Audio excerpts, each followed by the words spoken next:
Sounds ethereal, right? This is the sound of hydrogen, the most common element in the universe.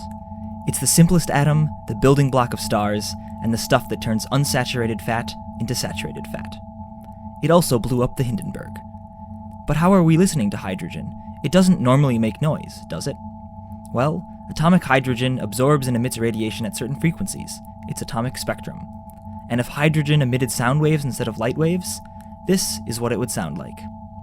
Though I did pitch shift it down so it would be audible to the human ear.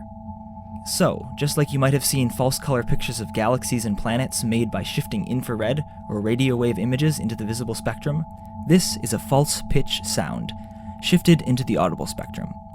And it's what our eyes hear when they see this. Enjoy.